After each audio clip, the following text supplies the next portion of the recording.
नमस्कार। ज्ञान तृप्ति महाविद्यालय 15 नुक्कड़ के इस YouTube चैनल पर आपका हार्दिक स्वागत है। आज हम कर रहे हैं बीएससी सेकेंड ईयर का कार्बोक्सिलिक एसिड और उसको आज हम रैप अप करेंगे, कंप्लीट करेंगे इस यूनिट को। तो देखिए, कल तक हमने जो किया था उसी से आगे, लास्ट वीडियो में जो हमने किया था उसी के आगे हम बात करते हैं।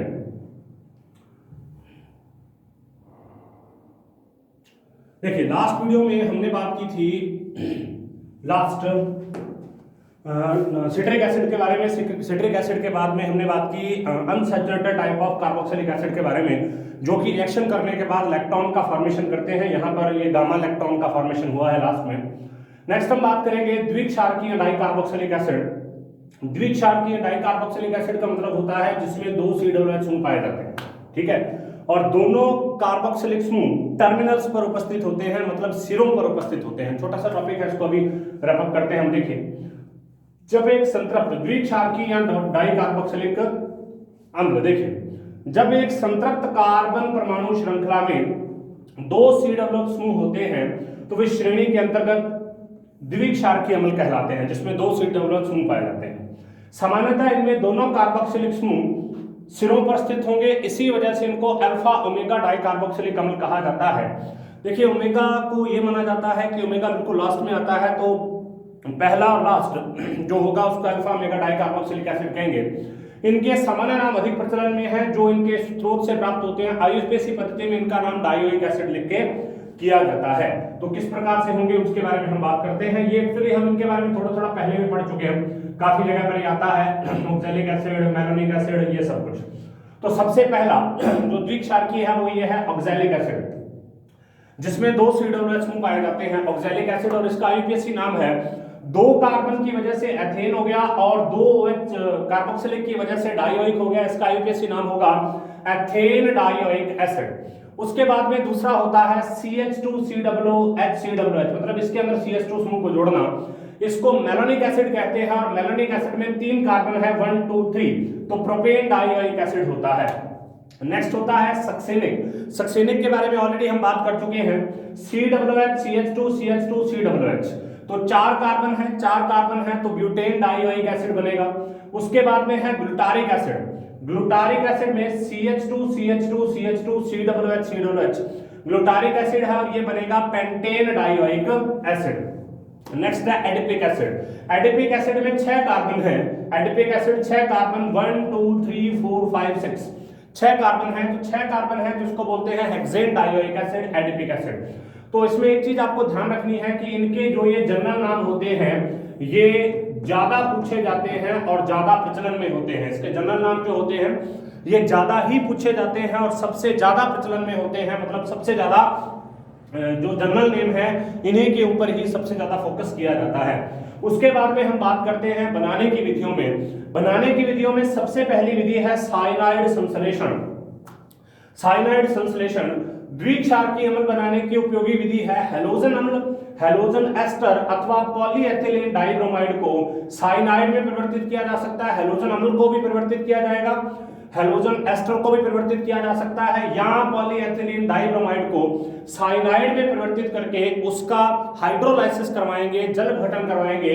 उदाहरण के लिए देखिए, क्लोरोएसिटिक एसिड है, ये क्लोरोएसिटिक एसिड है CH2COOHCl, KCl के साथ में विक्रिया करेगा तो यहां पर आ जाएगा Cl और KCl यहां से बाहर निकल जाएगा। अब आगे इसका जल अपघटन करवाया जाएगा, तो जल अपघटन करवाने से यहां पर OH जुड़ जाएगा तो मेलोनिक एसिड बन गया।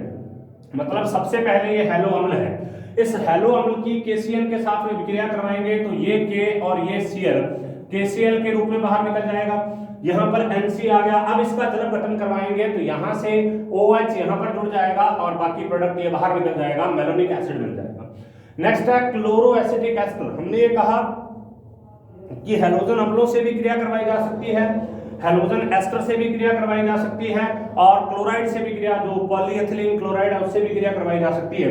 तो क्लोरोएसिटिक एस्टर KCl के साथ क्रिया करेगा तो यहाँ पर भी वही चीज होगी, सबसे पहले KCl बाहर निकलेगा, उसके बाद H3O+ के साथ क्रिया करेगा तो मेलोनिक एसिड बन जाएगा। नेक्स्ट सक्सेनिक एसिड कैसे बनता है। यहाँ पर ऑलरेडी हमारे पास में जो कार्बन है 2 हैं, यहाँ पर दो दो कार्बन थे लेकिन एक सी डबल वाला था, तो इसका मतलब यहाँ पर दो कार्बन है, इन दोनों के साथ में हम जुड़ेंगे। सबसे पहले KCN जुड़ेगा, NC दोनों जगह पर लग जाएगा, ठीक है। एक तरफ CN दोनों साइनाइड जुड़ जाएगा। H3O+ इसमें जुड़ेगा तो यहाँ पर भी और यहाँ पर भी COH लग जाएगा, सक्सेनिक एसिड जुड़ गया। नेक्स्ट देखिए, नेक्स्ट विधि में नेक्स्ट जो विधि है वो है 1,3 डाइब्रोमोप्रोपेन। तो CH2 Br 2 KBr यहां से बाहर निकल गया, तो CH2 यहां पर और यहां पर Br बाहर निकालते ही CN जुड़ देंगे तो साइनाइड जुड़ गया। अब इसका यहां पर हम जब गठन करवाएंगे तो ग्लूटारिक एसिड बन जाएगा। तो जो ऑक्सैलिक एसिड है, मेलोनिक एसिड है, ग्लूटारिक एसिड है, एडिपिक एसिड है, सक्सेनिक एसिड है, इनमें कार्बन की संख्या में परिवर्तन होता है। कार्बन की संख्या बढ़ती जाती है तो इनके नाम भी बदलते जाते हैं। उसके बाद में दूसरा है क्रम ब्राउन एवं वॉकर की विद्युत विश्लेषण विधि। क्रम ब्राउन एवं वॉकर की विद्युत विश्लेषण विधि, क्रम brown and walkers electrolytic method. देखिए, जब पोटेशियम एल्केल डाइकार्बोक्सिलेट को, ये होता है पोटेशियम एल्केल डाइकार्बोक्सिलेट।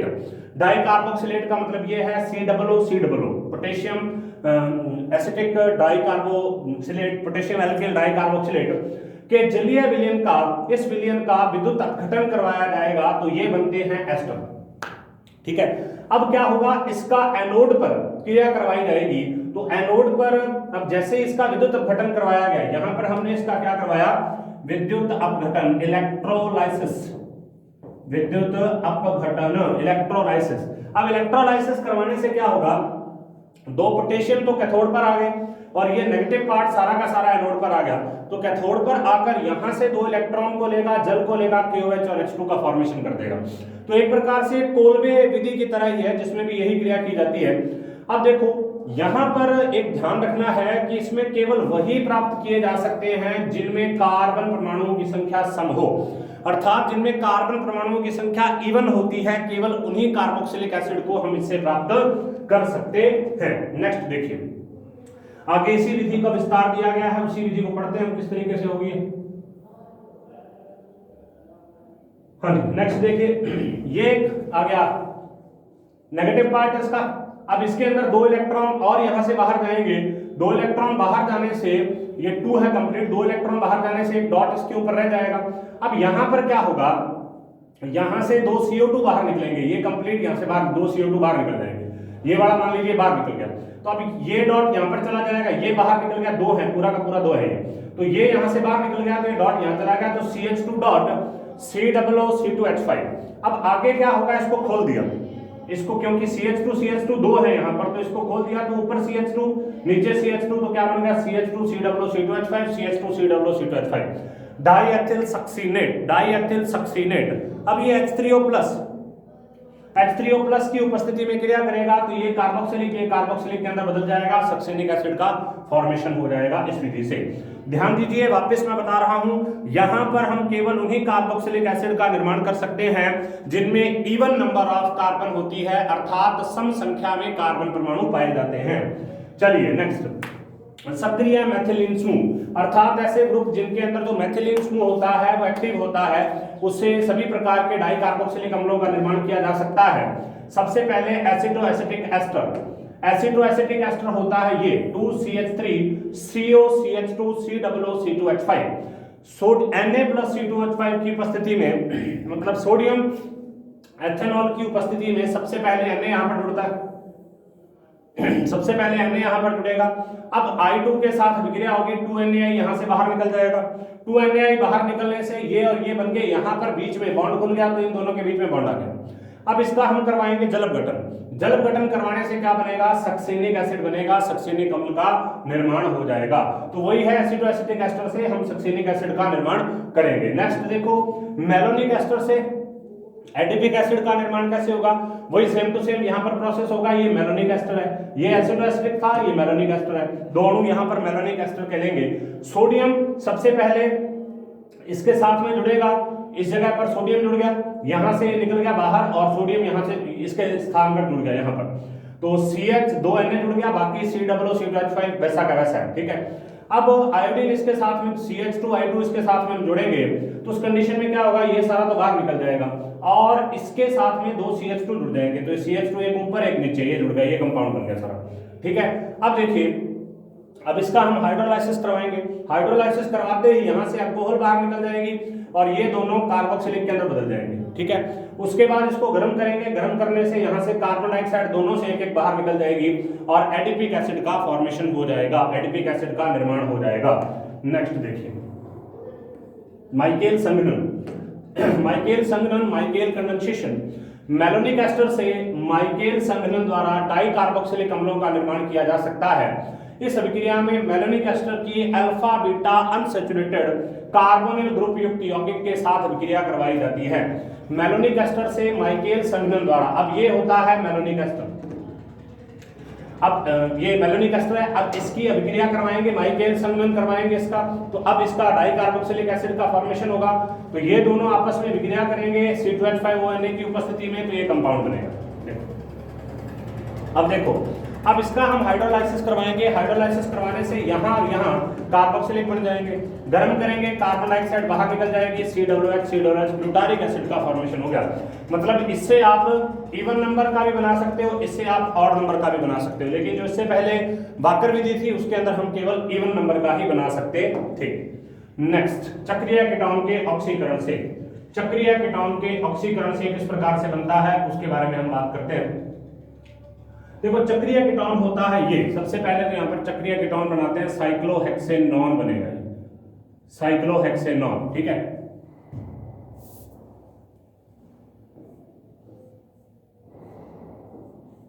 साइक्लोहेक्सेनॉन।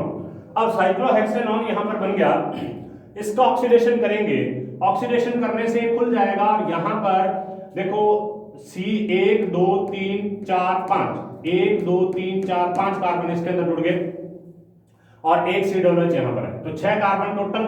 ठीक है, मतलब यहां पर C-OH जुड़ गया, इधर C-OH, कंप्लीट एडिपिक एसिड, ये तो एक तरीके से एडिपिक एसिड बन गया। अब ये कंपाउंड बनता है, इसको हम इस तरीके से भी लिख सकते हैं, ये जुड़ा नहीं है, इसके साथ में ऐसे है। ठीक है, तो COOH CH2 CH2 CH2 CH2 COOH, तो इस तरीके से अपने इसको एडिपिक एसिड में बदल सकते हैं। यहां पर CH2 था, CH2 CH2 CH2 CH2 और 2 COOH बन गए, एडिपिक एसिड का फॉर्मेशन हो गया। नेक्स्ट है ग्लाइकॉल के ऑक्सीकरण द्वारा।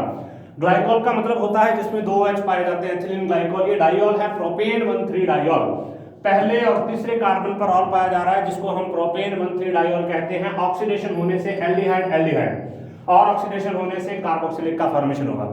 सिंपल सी चीज है, अल्कोहल का ऑक्सीडेशन करवाने से पहले वो बदलता है एल्डिहाइड में या कार्बोनिल कंपाउंड में, उसके बाद में बदलता है, और ऑक्सीडेशन करवाएंगे तो कार्बोक्सिलिक के अंदर चेंज हो जाएगा।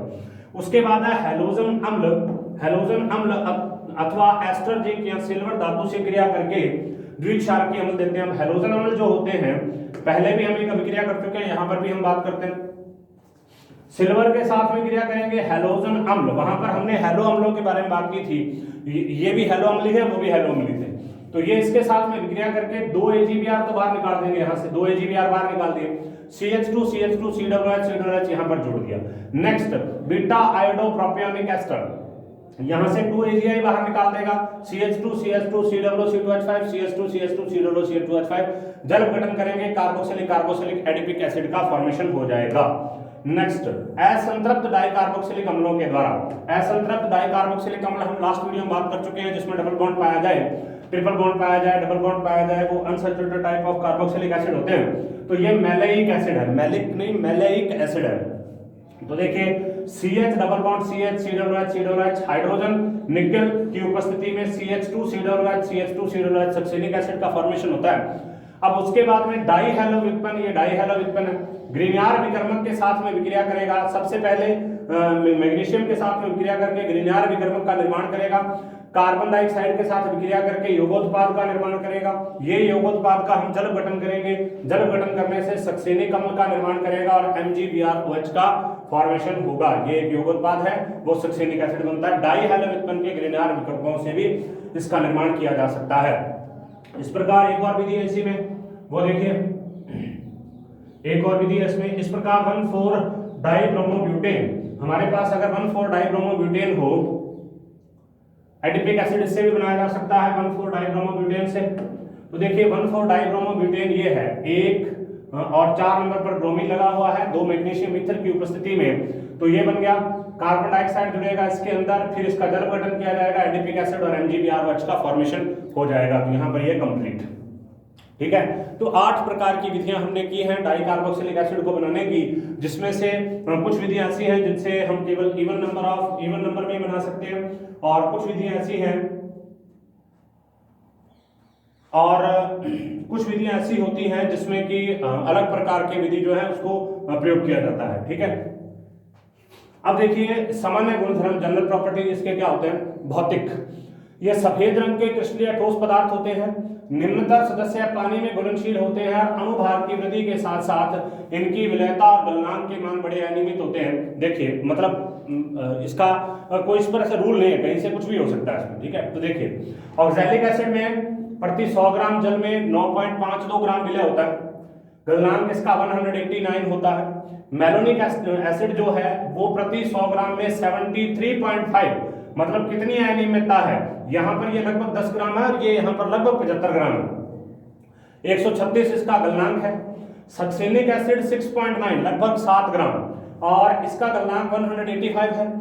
ग्लूटारिक एसिड लगभग 64 ग्राम और इसका गलनांक 98 डिग्री सेल्सियस है। और एडिपिक एसिड सबसे कम लगभग 1.5 ग्राम के आसपास, 1.44 ग्राम के आसपास इसके अंदर विलयशील होता है और गलनांक इसका 151 है। तो इनमें क्या है, कई प्रकार की अनियमितताएं पाई जा रही हैं। देखिए ये परिणाम बड़े रोचक है। हम देखते हैं कि डाइकार्बोक्सिलिक अम्ल जिनमें कार्बन परमाणुओं की संख्या इवन है, जल में कम घुलनशील है।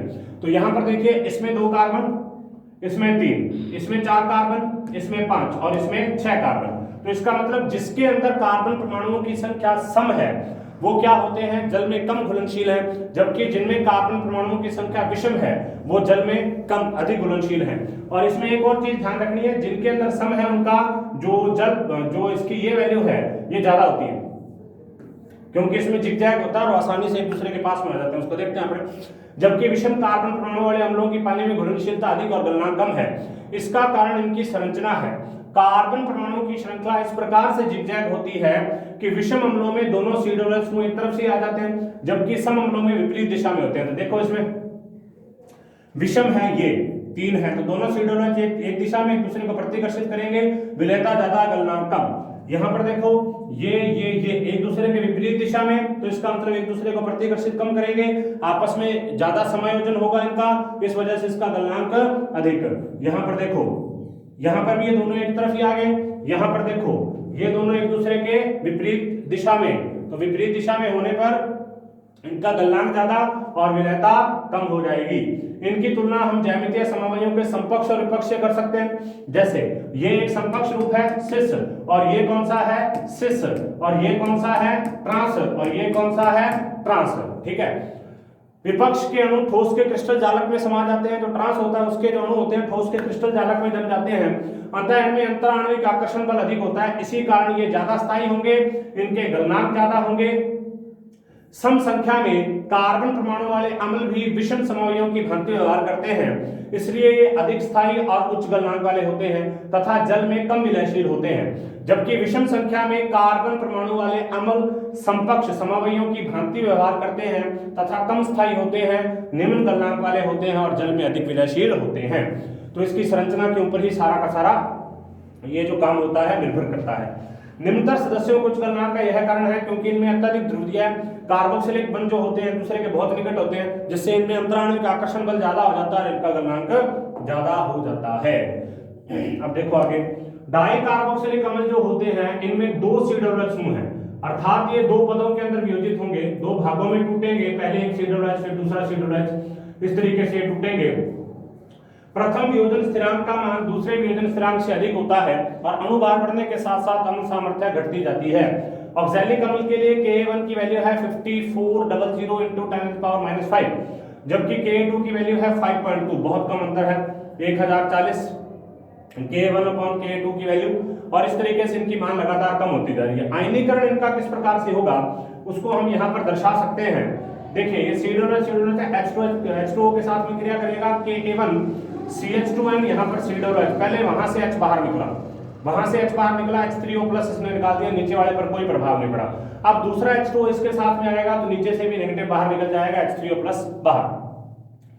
आयनीकरण के प्रथम पद में अम्ल दो स्थितियों से प्रोटॉन खो सकता है, मतलब यहां से और यहां से कहीं से भी खो सकता है, जबकि इसका जो एनायन बनता है, मतलब जो कॉन्जुगेटेड बेस बनता है, उस पर केवल एक ही स्थिति है जहां से वो प्रोटॉन को बाहर निकाल सकता है। अतः मोनोकार्बोक्सिलिक अम्ल की तुलना में इस पद का वियोजन स्थिरांक दुगना होना चाहिए। ठीक है, तो इसकी वजह से इसका वियोजन स्थिरांक दुगना होना चाहिए। लेकिन देखिए क्या होता है, दूसरे पद में एनायन केवल एक ही स्थिति से प्रोटॉन त्याग सकता है, जबकि इसका डायनाइन दो स्थितियों से प्रोटॉन ग्रहण कर सकता है। अतः इस पद के वियोजन स्थिरांक का मान मोनोकार्बोक्सिलिक अम्लों के वियोजन स्थिरांक से आधा होना चाहिए, अर्थात प्रथम पद के वियोजन स्थिरांक Ka1 का मान Ka2 की तुलना में लगभग 4 गुना अधिक होना चाहिए। वास्तव में ऐसा नहीं होता, सारणी में जो लिखा हुआ उससे स्पष्ट है कि मान 4 गुने से भी ज्यादा होते हैं। ठीक है, 4 गुने से भी ज्यादा होते हैं। तो अब देखिए इसका प्रभाव क्या, जैरन ने इसका स्पष्टीकरण दिया। उन्होंने कहा कि ऋणावेशित कार्बोक्सिलेट आयन में स्थिर वैद्युत प्रभाव होता है, ये जो कार्बोक्सिलेट आयन है इसके अंदर स्थिर वैद्युत प्रभाव होगा, और प्लस आई प्रभाव के कारण दूसरा इलेक्ट्रॉन जो यहां से निकाल रहा है, अब इसके ऊपर एक तो पहले ऋणावेशित आ गया और दूसरा जो यहां से H+ निकलेगा वो बहुत मुश्किल से निकलेगा। दूसरा प्रोटॉन निकालना काफी कठिन हो जाता है। जैसे जैसे कार्बन श्रृंखला बढ़ती जाती है, दोनों प्रभाव कम होते जाते हैं और दोनों का अनुपात घटता जाता है। तो ऊपर से नीचे आप देख सकते हैं, यहाँ पर अनुपात इसका 1040 और सबसे लास्ट वाले में अनुपात जो है 9.4 ही रह गया है। नेक्स्ट हम इसके रासायनिक गुणों के बारे में बात करेंगे। इसके रासायनिक गुण क्या होते हैं?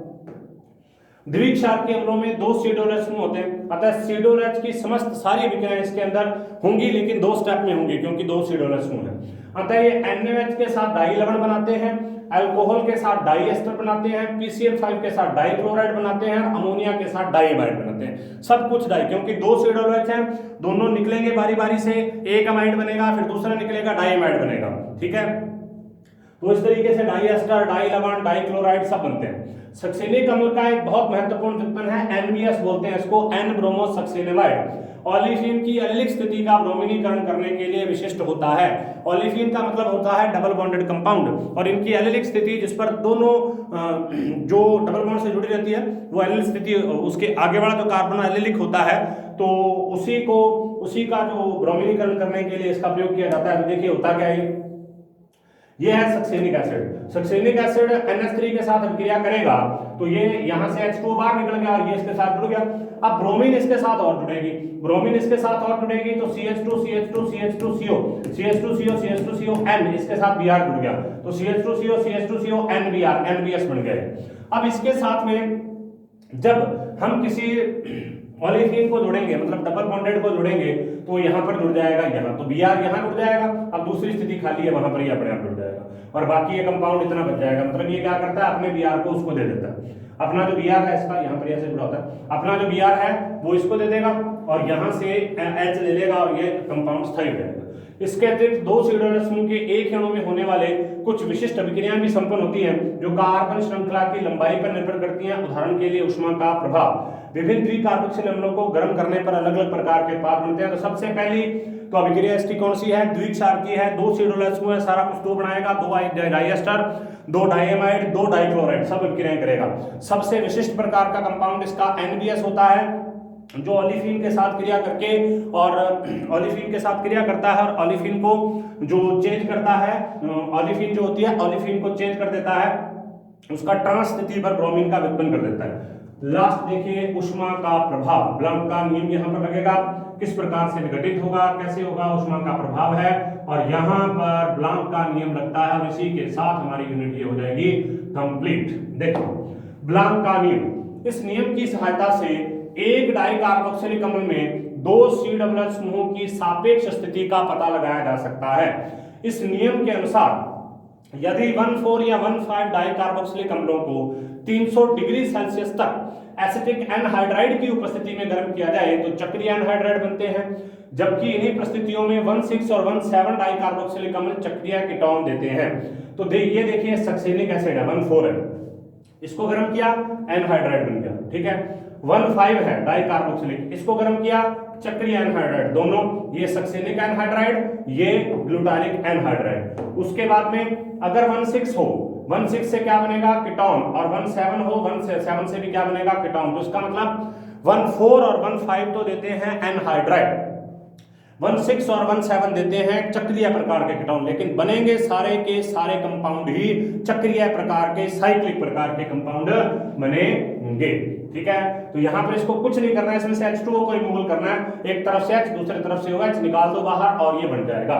जैसे एडिपिक एसिड है, एडिपिक एसिड में से H2O और COO दोनों बाहर निकालेंगे तो ये क्या बन जाएगा, ये बन जाएगा कीटोन। मतलब यहाँ पर 1,6 से तो कार्बन डाइऑक्साइड और H2O दोनों बाहर निकलते हैं, 1,7 से भी कार्बन डाइऑक्साइड और कार्बोक्सिलिक दोनों, कार्बन डाइऑक्साइड और H2O दोनों बाहर निकलते हैं। ये भी चक्रीय कीटोन बनाएगा, ये भी चक्रीय कीटोन बनाएगा, इसको साइक्लोपेंटेनॉन बोलते हैं, इसको साइक्लोहेक्सेनॉन बोलते हैं। ये पिमेलिक एसिड होता है जिससे कि साइक्लोहेक्सेनॉन का फॉर्मेशन होता है।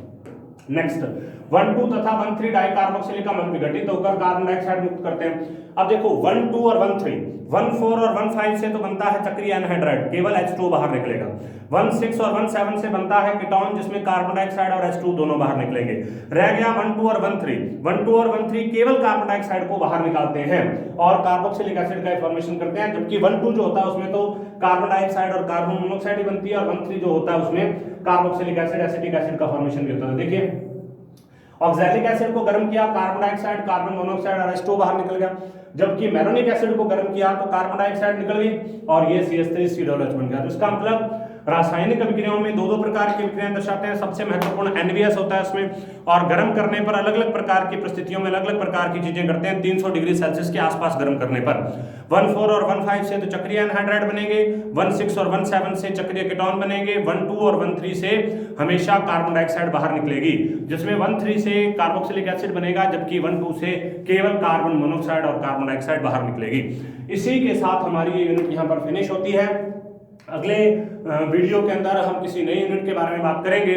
तब तक आप इस वीडियो को देखते रहें। कोई भी प्रॉब्लम कहीं पर भी आती है तो आप कमेंट सेक्शन में कमेंट कर सकते हैं या मुझसे डायरेक्ट मेरे नंबर पर संपर्क कर सकते हैं। धन्यवाद।